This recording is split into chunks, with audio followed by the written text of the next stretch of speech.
Court ने 22 अप्रैल की तारीख दी थी और 22 अप्रैल को ईडी से कुछ जवाब मांगे थे हाई कोर्ट ने, लेकिन हाई कोर्ट के आदेश को अवमानना करते हुए ईडी ने कल अरविंद केजरीवाल को गिरफ्तार किया, रात के अंधेरे में गिरफ्तार किया।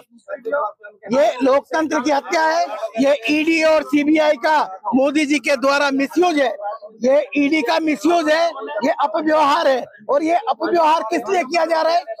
क्योंकि अभी लोकसभा के चुनाव है, अरविंद केजरीवाल जी पार्टी के लिए प्रचार नहीं कर सके, इंडिया अलायंस के लिए प्रचार नहीं कर सके, ये उनकी कोशिश है, लेकिन इसमें वो लोग कामयाब नहीं होंगे, क्योंकि अरविंद केजरीवाल आज पूरे देश की एक प्रेरणा बन चुके हैं, देश के युवाओं की प्रेरणा और आदर्श बन चुके हैं।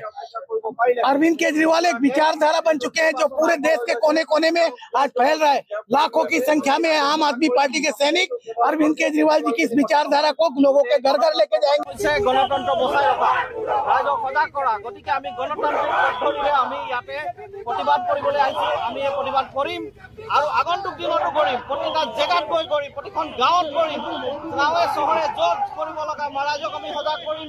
আৰু এই প্ৰতিবাদ আমি আগন্তুক দিনত নিৰ্বাচনত বিজেপিক পৰাস্ত কৰাৰ কাৰণে এই প্ৰতিবাদ আমি আপোনালোকে লক্ষ্য কৰিব ৰাইজে।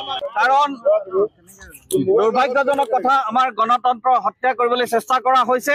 আমাৰ প্ৰিয় নেতা অৰবিন্দ কেজৰিৱাল ডাঙৰীয়াক যোৱাকালি যি ধৰণে ইডিয়ে কৰায়ত্ব কৰিছে, এই অন্য কোনো কাৰণ নহয় যাতে তেখেতে 22টা লোকসভা সমষ্টি য'ত আম আদমি পাৰ্টিয়ে প্ৰাৰ্থিত্ব দিছে গৈ যাতে প্ৰচাৰ কৰিব নোৱাৰে, প্ৰাৰ্থীহঁতক জিকাই আনিব নোৱাৰে আৰু যি ধৰণে গণতন্ত্ৰ হত্যা কৰিবলৈ চেষ্টা কৰিছে তাৰ আমি প্ৰতিবাদ কৰিছোঁ। আৰু আমি এই ধৰণৰ গণতান্ত্ৰিক আন্দোলন আমি প্ৰতিটা অঞ্চলত কৰিম, প্ৰতিটা গাঁৱত যাম, ৰাইজক আমি সজাগ কৰিম যে এই ধৰণৰ প্ৰক্ৰিয়াত কেৱল আৰু কেৱল বিজেপিয়ে গণতন্ত্ৰক হত্যা কৰিবলৈ চেষ্টা কৰিছে। আমি তাৰ প্ৰতিবাদ কৰিছোঁ, ৰাইজক সজাগ কৰিম। তেখেত এজন অৰবিন্দ কেজৰিৱালক যদি আজি জেলত প্ৰেৰণ কৰি ভাবিছে যে আমাৰ কণ্ঠৰুদ্ধ কৰিব পাৰিব, তেতিয়াহ'লে নহয়।